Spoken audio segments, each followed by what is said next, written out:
good father. वो एक बहुत भला पिता है। What are you expecting from him? आप क्या उम्मीद कर रहे हैं उससे आज? Never come in his presence casually. कभी भी उसके उपस्थिति में ऐसे रवैये के साथ ना आए कि कुछ फर्क नहीं पड़ता है। Not expecting anything. किसी बात की उम्मीद ना करते Just हुए। as a ritual. It's a Friday service, so I've come to just. आदत की तरह की फ्राइडे सर्विसेज ले जा रहा हूँ। No, all things are possible. सब कुछ संभव है। A proceeding word that comes from the throne of God can not only change your situation, it can change your generations. परमेश्वर के सिंहासन से भेजा गया वचन केवल आपकी पीढ़ी ही नहीं, आपकी परिस्थिति नहीं, आपकी पीढ़ियां बदल सकता है। Abraham got one word and it made him the father of many nations. Abraham को एक वचन मिला जिस बात ने उसको देशों का पिता बना दिया। Saul, who was a church persecutor, who used to hate the church, had one encounter and became one of the most radical lovers of Lord Jesus Christ. शाऊल जो कलीसिया को सताया करता था, उसका एक अनुभव, एक साक्षात्कार यीशु मसीह के साथ हुआ और सबसे दीवाना प्रेमी बन गया यीशु के लिए वो। Amen. So, I don't know what will happen when he comes, but I know it will be glorious. मुझे नहीं पता क्या होगा जब वो आएगा, लेकिन इतना पता है महिमा से भरा हुआ होगा। Amen. Come on, why don't you tell your neighbor and tell them today is my day. अपने पड़ोसी से कहें आज मेरा दिन है। Hallelujah. Amen. You can be seated. आप बैठ सकते थे स्थान पर। Praise God. So today I'm going to talk about a very interesting and a very important topic. एक बहुत ही दिलचस्प और महत्वपूर्ण मुद्दे के बारे में आज मैं बात करना चाहता हूँ। And that is the 9 gifts of the Holy Spirit. और वो है पवित्र आत्मा के 9 वरदानों के बारे में। Now, majority of the church thinks that it's not for everyone. It's only for the preacher. It's only for an evangelist who is going to another nation. What would I do with the 9 gifts of the Holy Spirit? अब अधिकतर कलीसिया ऐसा सोचती है कि 9 वरदान मेरे लिए नहीं है, मैं क्या करूँगा? उसका कोई प्रचारक है जो इवेंजलिस्ट है, दूसरे देशों में जा रहा है, उसके काम आएगा। But that's not what the Bible says. पर बाइबल ऐसा नहीं कहती है। How many of you here are hungry to experience the supernatural of God? आप में से कितने लोग परमेश्वर के अलौकिक को चखने के लिए तैयार हैं यहाँ पर? Amen. Well, I have a good news. एक अच्छी खबर है मेरे पास। And the good news is अच्छी खबर ये है that God desires that you will walk in supernatural more than you desire to walk in the supernatural. परमेश्वर पिता की ये चाहत है कि आप अलौकिक में चले फिरें, जितना आप चाहते हैं उससे कई ज्यादा बढ़कर वो चाहते हैं। Amen. So before I teach you about the 9 gifts of the Holy Spirit, I think a very important thing is, okay, all right. Hallelujah. So I want to tell you that before we go into the gifts, we have to understand that to walk in the gift of Holy Spirit, you have to receive the baptism of the Holy Spirit. इससे पहले कि आप पवित्र आत्मा के वरदानों में चले फिरें, आपको पवित्र आत्मा का बपतिस्मा चाहिए। Okay. I'm still learning to use this, so give me grace. All right. So, for example, I'm a very good painter. You can see that. मैं एक बहुत अच्छा पेंटर भी हूं, आप देख सकते हैं। Okay. So, we'll put this in auction after the. इसके बाद हम इसको ऑक्शन करेंगे। Okay. So, the Bible says God so loved the world that He gave His only begotten Son. Bible कहती है परमेश्वर ने जगत से ऐसा प्रेम किया कि अपना इकलौता बेटा दे दिया। So you have to understand that Jesus is a gift to the world. तो आपको ये समझना है कि यीशु मसीह गिफ्ट है दुनिया के लिए। Amen. आमीन। Anybody who wants to receive Jesus, अगर कोई है जो यीशु को ग्रहण they करना can चाहता receive है, Jesus now. वो अभी कर सकता है यीशु को ग्रहण। But Holy Spirit is not the gift for the world. लेकिन पवित्र आत्मा दुनिया के लिए गिफ्ट नहीं है।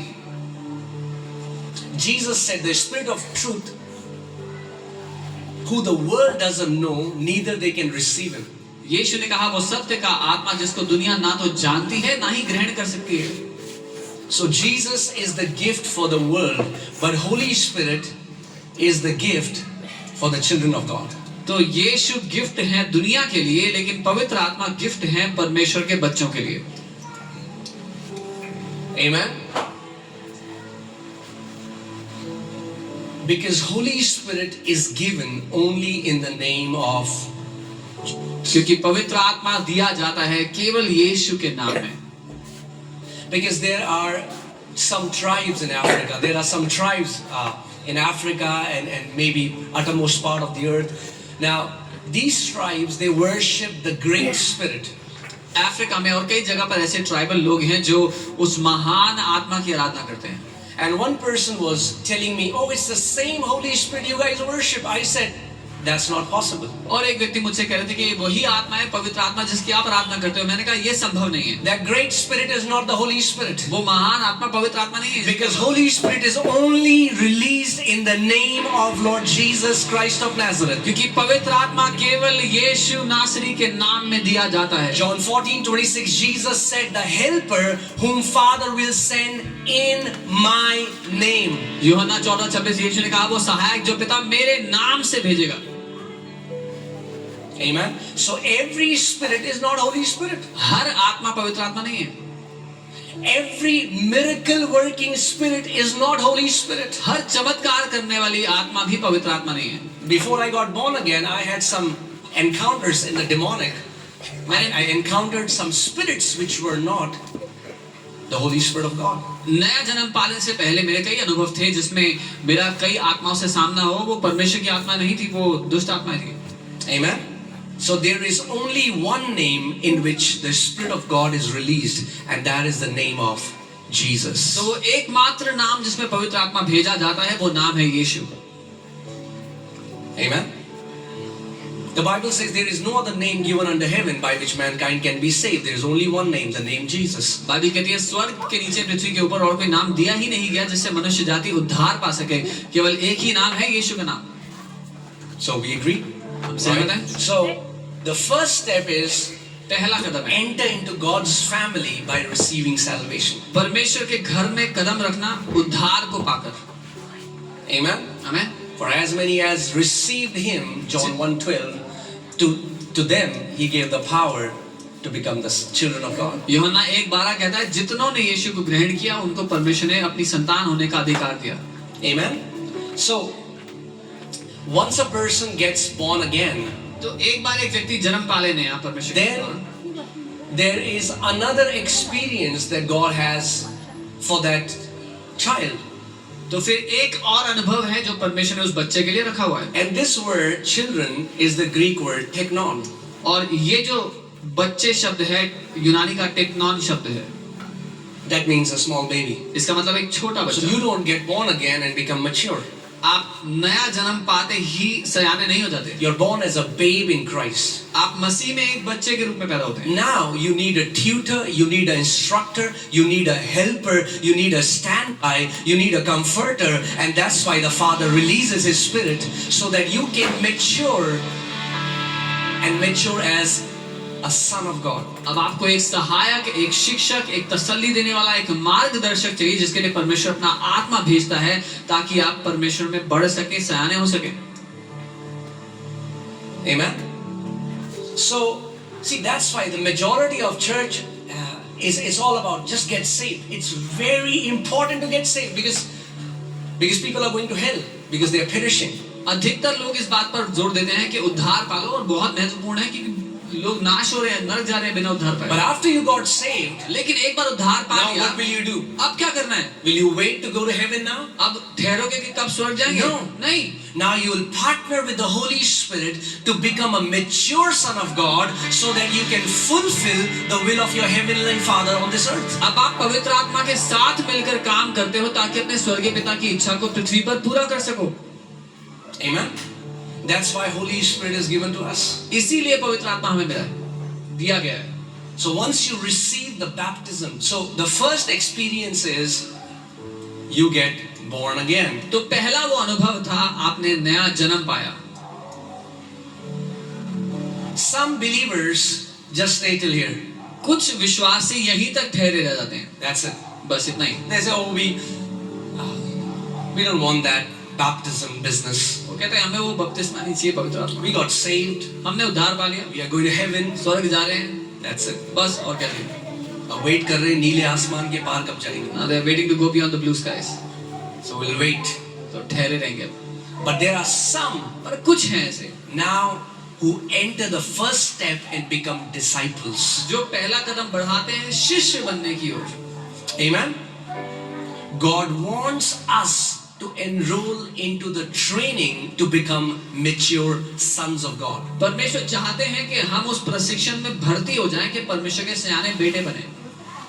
When you enroll in God's training, the first thing Holy Spirit will do is He will take the victim out of your mouth. जब आप परमेश्वर के प्रशिक्षण में भर्ती हो जाओगे तो पहली चीज जो पवित्र आत्मा करेगा वो ये है, आपके मुंह से वो बेचारापन को खींच लेगा बाहर.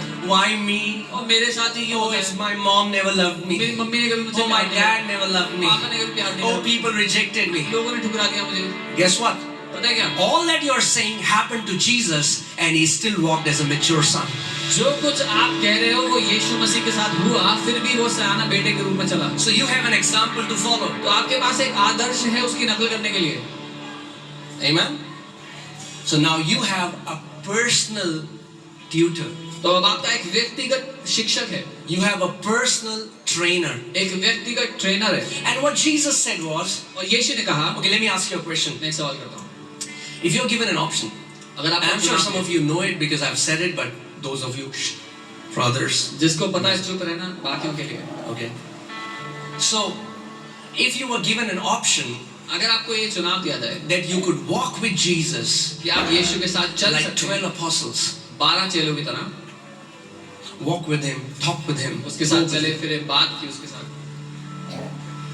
or या फिर you receive the Holy Spirit like you have now. आप पवित्र आत्मा को पाले What जैसे would you आपने अभी choose? पाया है, तो आप क्या चुनेंगे? Well, let me tell you, 99% of people will choose, I want to walk with Jesus. मैं बताता हूँ, 99% लोग कहेंगे मैं यीशु मसीह के साथ चलना फिरना चाहता हूँ. But Jesus said, और यीशु ने it कहा is to your benefit that I go away, because when I go away, the helper will come. कि तुम्हारा ही लाभ है कि मैं चला जाऊं, क्योंकि जब मैं जाऊंगा तो सहायक आएगा.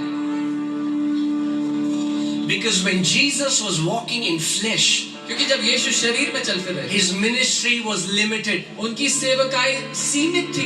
If He was in Jerusalem, अगर वो यरूशलेम में थे, praise God, that woman with the issue of 12 years of blood could touch Him, but a woman who was sick in India could not touch Him. प्रभु को धन्यवाद हो कि जिस महिला को 12 वर्ष से लहू बहने की समस्या थी वो उसको छू सकी, लेकिन जो औरत इंडिया में बीमार थी वो नहीं छू सकी. When Jesus was talking to Nicodemus in the middle of the night, and if you wanted a counsel, Jesus could not give you because He was busy counseling someone else. जब यीशु Nicodemus से बात कर रहे थे आधी रात को और आप चाहते थे कोई सलाह दे आपको, तो यीशु आपसे बात नहीं कर सकते थे कि किसी और से बात कर रहे थे. But when He went up, लेकिन जब वो उठा लिए गए, He released the Holy Spirit. उन्होंने पवित्र आत्मा को भेज And दिया. when He released the Holy और Spirit, जब पवित्र आत्मा को भेजा, He came in unlimited capacity. असीमित क्षमता में आ गया. That means you can learn from Him, you can learn from Him, a person in US can learn from Him, a person from India can learn from Him at the same time. आप उससे सीख सकते हैं, आप उससे सीख सकते हैं. कोई यूएस में बैठा, कोई इंडिया में बैठा, एक ही समय में